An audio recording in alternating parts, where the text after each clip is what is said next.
Hello Yuki fans, Madarata here, and welcome to a deck profile with Burgesstoma. This is the one I've been playing on my channel, and it's working competently, but it still needs further support with the Korean World Exclusives in the next set, which we do not know of, and we won't find out for ages. So far, this is the non-frog build, because frog build is also an option, but I didn't like it because I'm not a frog duelist. I'm more having loads of options, so I've gone for the Reasoning, Quillbolt, Plague, Imperial build. So yeah, without further ado, let's get into it. Triple Quillbolt Hedgehog because it can special summon itself if there's a tuner on my field from my graveyard, so I can foolish it into the graveyard, and then if I have Imperial Iron Wall, I can constantly reuse it. And Plague Spreader Zombie because I can reborn it from the graveyard and works well in tandem with Quillbolt Hedgehog, and again with Imperial Iron Wall it protects it from leaving the field, and you can use it and abuse it very effectively. Next, one Regeki, stable in the formats. 3 Reasonings to load my graveyard with trap cards with my Hallucigenia and Canadia and whatever the other ones are for the names, and then bring out one of these little guys so I can reuse those later. Gives me faster access. One Fusion Substitute. This is just one of in the deck if I can actually access it. I can fuse 2 of my trap monsters, which are classed as normal monsters when they're on the field as a monster form, to bring out Versus the Dragons, which is a very powerful card, which is unaffected by monster effects and cannot be destroyed by battle. And then 1 Foolish Burial. I should mention this is the only time I would legitimately say use this over Polymerization, because you can only use monsters on your field with this card, whereas Polymerization you can use it from your hand, but you will have no use of the cards in your hand, so Fusion Substitute actually has a better access in this deck. Next, 1 Foolish to put one of these 2 in the graveyard, which I'm missing. 2 Miraculous Rebirths. Hasn't worked out that effectively yet. It's more techie than anything. It can be only used if it's Chain Link 4 or higher in a chain link that has none of the same card effects. You can select one monster in the player's graveyard and special summon it. So by the premise of that, I can resurrect. Yeah, I've got a monster reborn, has chains to things, so that's nice. But it does require Chain Link 4, and that can it would clog if it was free. Maybe cut down to 1. 1 Storming Mirror Force because 3 Mirror Forces wasn't enough, so I had another one in there. First of the Burgesstomas, which is Palkia, or Palkia as I regard it. You discard 1 Burgesstoma to draw 2 cards, and all of them have the generic effect of when a trap card is activated on the field, you can chain this card in your graveyard and special summon it as a normal monster, and if it leaves the field, it's banished unless Imperial Iron Wall is on the field or removed as a material, and it's unaffected by monster effects. They all have the effect of unaffected by monster effects, but that's never going to be really valid in the trap monsters effects. So yeah, this is the draw card for the deck.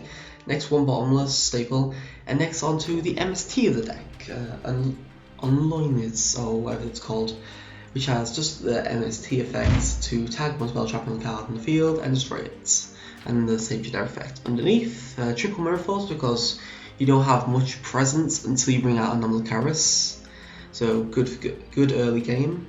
Torrential Tribute to wipe the board, again, good early game. Next is Hallucigenia, the 3rd member of the deck, which is very good. You can tag one face monster in the field and have attack and defense until the end of the turn. You've got the best artwork of all of them, and it doesn't have to be your opponent's monsters, so you can have your own Plague Spreader just to get a chain to summon out another monster and load your graveyard with Hallucigenia. And finally, Burgesstoma Canadia. Canadia can tag one face on monster your opponent controls and set it. So it is a Book of Moon at 3, which is very nice, since Book of Moon is at 1 for every other deck. But Canadia can only target face-up monsters your opponent controls. So if your opponent has more or less a cleared board, then Canadia is not going to be the best. Next, Triple Accumulated Fortune, because chain links are very high in this. The highest chain link I think I've got is 8. So Accumulated Fortune has very much higher access, more access than Miraculous Rebirth because that's more situational, whereas the Accumulated Fortune is draw 2 cards. That's always nice. Next, Imperial Custom, just to protect your Imperial Iron Walls, but can be annoying if you protect Advanced Sentinels that your opponent controls, which would be only active if they activate Advanced Sentinels in response to Imperial Custom. You're basically dead, unless you draw this. And then you have to destroy your own card. Next, triple Imperial Iron Wall. This is how the deck runs. Once you get this out, you can bring out rank 2s quite efficiently, and it protects these two from getting banished, so they can very much combo effectively, and possibly OTK if your deck is if it's changed to that point. You can change it to an OTK form because it's rank 2 spam deck with the cute boss, etc, etc. And Imperial Iron Wall is needed for this deck. It protects these from being banished when they are destroyed and sent back to the graveyard. So that's very good. Very good defensive card. Also a floodgate for anti-Necros, anti-Ritual Beast, anti-Cypher Aim, and even somewhat hits the Monarchs because they have couple banishment cards in there as well. And one Soul Mourner, which is staple right now. Onto the Exceeds, we have 2 Burgesstoma Phoenix, only in there because I can detach it as soon as I got it onto the field, and doesn't have to wait for a specific situation. So that's basically the only way to use this card. Triple Centura, one of the best rank 2s, well, it's the second best rank 2, the best rank generic 2 that there is. It cannot be destroyed by battle if it has an Exceed material. If this card battles an opponent's monster and it's still on control, at the end of the damage step, you can detach one XYZ material to return that monster to the hand, which is good against Exceed monsters like 1-1 or big walls that you can't get over. So that's very good, and I use that free because it is the best. And triple Anomalous Karis, maybe cut it to 2, but I don't want to hinder myself. So yeah, Anomalous Karis. This is the rank 2 that is specific for the deck. It is generic, but it only gains its generic effects unaffected by other monster effects, whereas the other effects don't work. Except, well, the second effect does work, but then you'd have to get a trap card from your own zone to the graveyard. So yes, its first effect is that once per turn, if a trap card is sent from your spell and trap zone to the graveyard, you can excavate one card from the top of your deck, and if it's a trap card, you add it to your hand. Otherwise, mill it, which can maybe mill one of those if you're lucky. And the second effect, while it has a trap card as an Exceed material, you can attach one Exceed material from its card, tag one card on the field, and destroy it. That's during either player's turn, so that's good to disrupt your opponent's plays.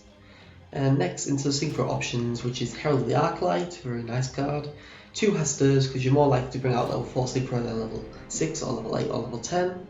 So Hester is one of the best level 4 synchro monsters, as you can be, when it's from the field to the monster zone to the graveyard, you can tag one face-up monster your opponent controls, and equip this card from the graveyard to that target.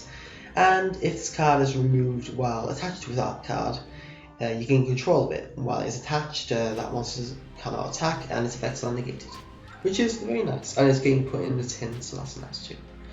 Goyo Guardian, because it's the best level 6 synchro I can put in right now.